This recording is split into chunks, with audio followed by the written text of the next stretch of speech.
here we have the Lenovo ThinkPad E15. Now it tends to be when somebody thinks of like a laptop, they think of the ThinkPad. It's just kind of the most laptop-y laptop out there. There's something about the way that it's like shaped and the materials and the way it looks and feels. It just feels like a businessman's laptop, like the kind of guy that's like on an airplane, like writing documents to the CEO. That's like the kind of machine that this person would use.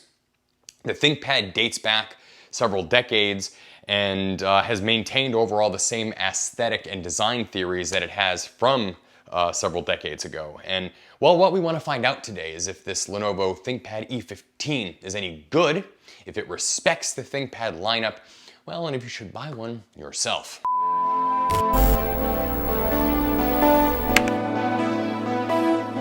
Let's get some specs out of the way really quick. 256 gigabyte solid state drive NVMe that is user upgradable, 8 gigabytes of RAM also user upgradable, and a Ryzen 5 processor. And all of that is bundled together in about $690. Is that good bang for your buck? Well, the benchmarks are a little bit disappointing. So if we, let's see, let's sort of tab over here. If we go to user benchmark, has an 11% on gaming, 59% on desktop, and a 10% on workstation. Now we ran this benchmark several times because the numbers didn't really add up. Typically computers that have the Ryzen 5 and also sort of like similar specs, they typically get in the desktop category at least, they tend to get somewhere in like the 80 to 90% range. But no, this one, even after several benchmarks, just didn't make the cut, and we don't really know how to explain that. We tried taking out multiple variables, running naked tests, bunch of crazy things, but overall, it didn't perform that well. That said, in real life practical tests, this thing is very, very peppy. You won't really want for more power when you're doing office-related tasks or even like personal things. It's going to do just fine. As far as gaming is concerned, you could probably knock out stuff like Minecraft or Roblox or any of those very, very like low requirement games.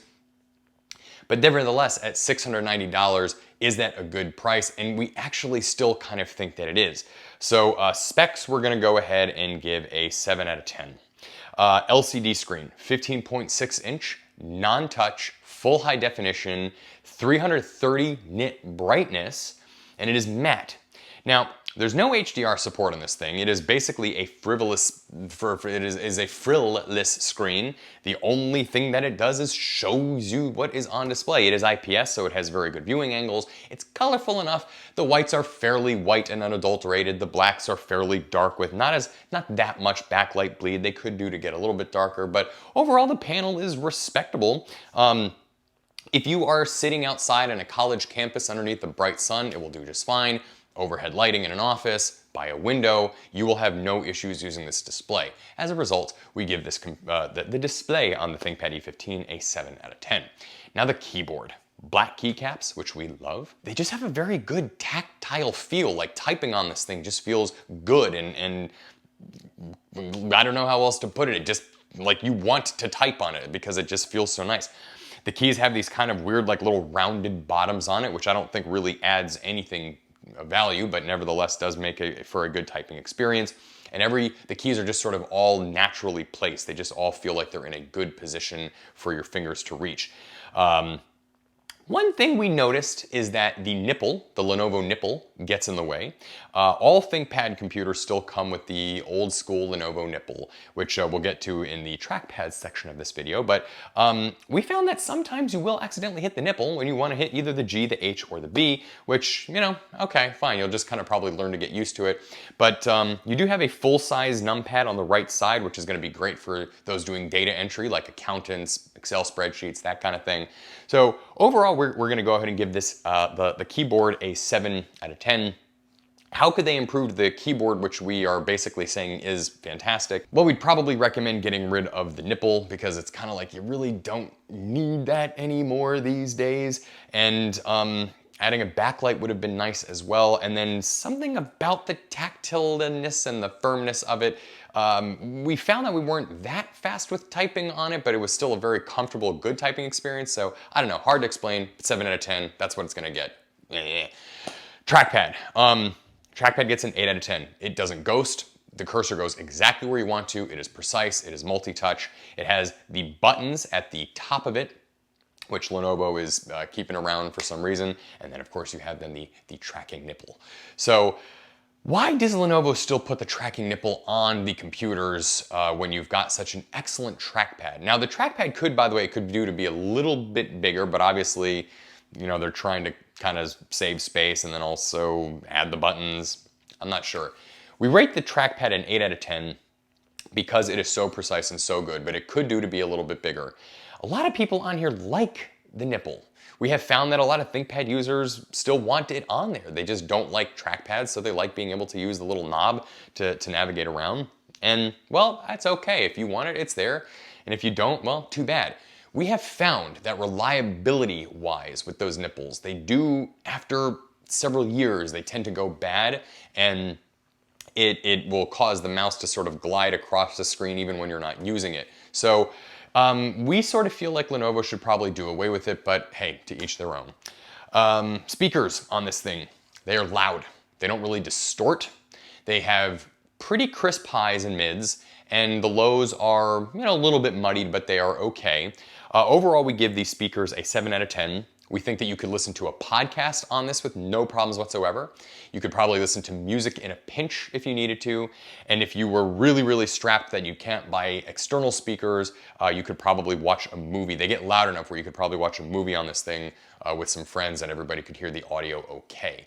That said, if you are an audiophile or you want good fidelity, we recommend a set of speakers or headphones that you can plug into that TRRS jack. Features on this thing comes with Wi-Fi 6. Comes with Bluetooth, comes with dual microphone array, and a webcam at the top. The webcam does have a privacy shutter at the top, and here is what that footage looks like now. This is the quality you can expect on the webcam of the Lenovo ThinkPad E15. It's a little on the dark and muddled side, but it'll do just fine for Zoom and Skype and office and class related tasks. Doesn't have HDR, doesn't really have any kind of major security features or anything like that. It's got all the standard stuff like Secure Boot and all of those things, but it is fairly bare bones in terms of features, which, you know, is not necessarily a bad thing. I mean, the less there is to break. Features, we're gonna go ahead and give it about a 6 out of 10. $690, I don't know really what more you would want in that price bracket or what more you could achieve in that price bracket. But, you know, nevertheless, that's what it has, which is not much. So 6 out of 10. And no, it does have nice, good materials, but we'll get into that in the mobility section. So yeah, features, 6 out of 10. Mobility. It is lightish. The hinges are fantastic. Some of the best hinges that you can absolutely get on a laptop. They are sturdy, they are strong, they're smooth, they feel good, they will not wobble when you are typing. The materials, again, just nice hard plastics. Some of the ThinkPads come with like even harder plastics or metal, but this is just sort of your standard kind of entry-level ThinkPad plastics, which beats the hell out of the IdeaPad 3. Which really, if we're thinking about it, we should probably be benchmarking this thing against the Lenovo IdeaPad 3 because the Lenovo IdeaPad 3 starts at about maybe like the $400 to $450 range. This thing is only a couple of $100 more. But the question being is, do you get a lot more bang for your buck with the couple $100 more? And the answer is absolutely and unequivocally yes. You get better battery life. This thing you can expect to get somewhere around the 8-hour practical usage. We have found that you can get a little bit more when doing lighter things, and a little bit less when doing heavier things, but practically speaking, you'll get around the 8 to 9 hour range. That is good for somebody like a student that can kind of knock out some classes and then you know, dock in somewhere, or like a person in an airport where they, you know, maybe like need to charge every so often, but they can do that in the lounge.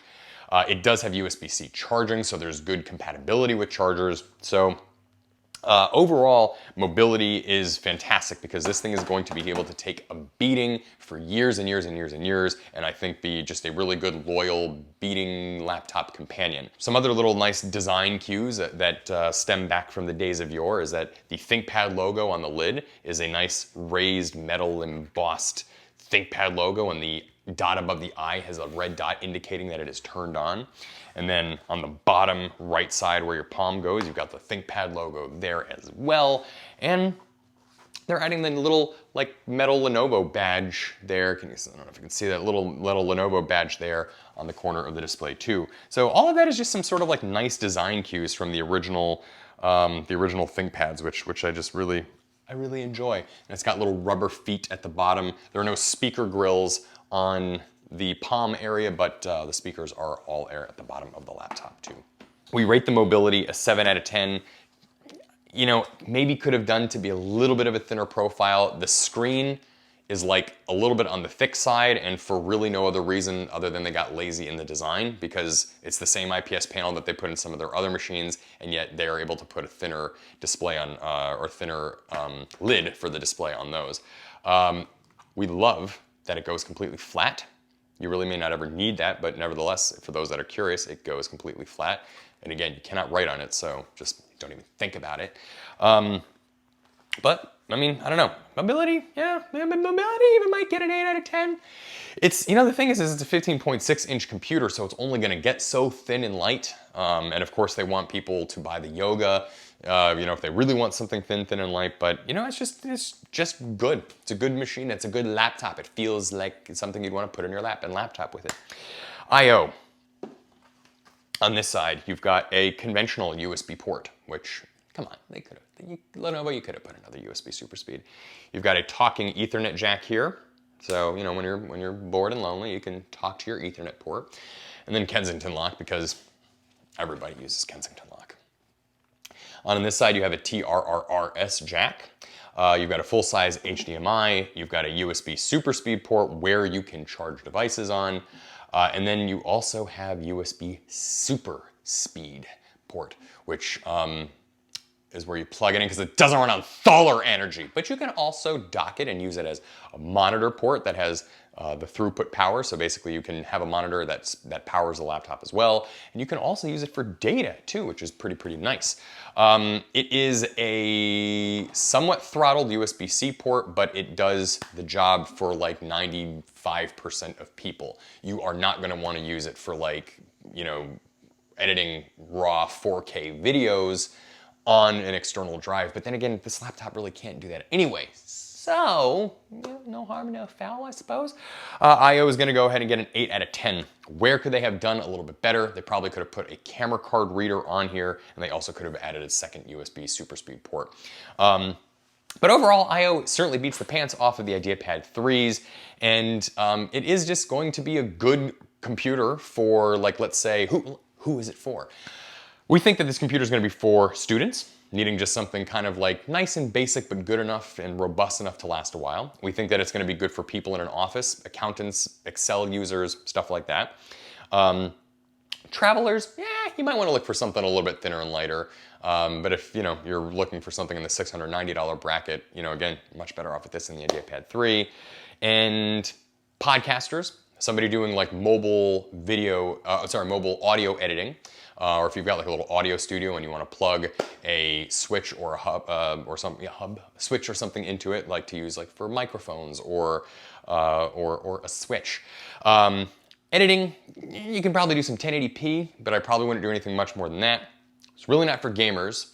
And Photoshop people would probably do for something a little bit, like if you're doing like Photoshop on the fly, I don't know, maybe something with a slightly better display. It's getting to the point now where if you are doing Photoshop, you probably need something a little better display-wise. Something maybe a little colorful, a little brighter, this kind of thing. So, you know, Italian's coming out. Want something with a little more color, a little brighter. Was that insensitive? Anyway, that gives us a overall score of about 7 out of 10. Should you buy one yourself? Yes. I actually really love this computer. Even though it's like maybe didn't get like an 8 or 9 or even 10 out of 10 in terms of a score, there's just something about it that's just really good. It's enjoyable to use, it's reliable, it's just gonna be a powerhouse, and it's gonna have good serviceability as well, which is something we really like. So we think that if you buy it, you are really going to like it. We recommend it, and we absolutely recommend this over, I think, even maybe like some of the entry-level Dell Inspirons, some of the Lenovo IdeaPad 3s, and even over the Acer Aspires. So if you are looking for a computer below $700 and you just need some good sort of basics, this is probably one of the best computers that you can absolutely get. Hope this answered anybody's questions. Thank you for watching. Please like and subscribe. Please tell your friends about this channel. And we will be back with another video really soon.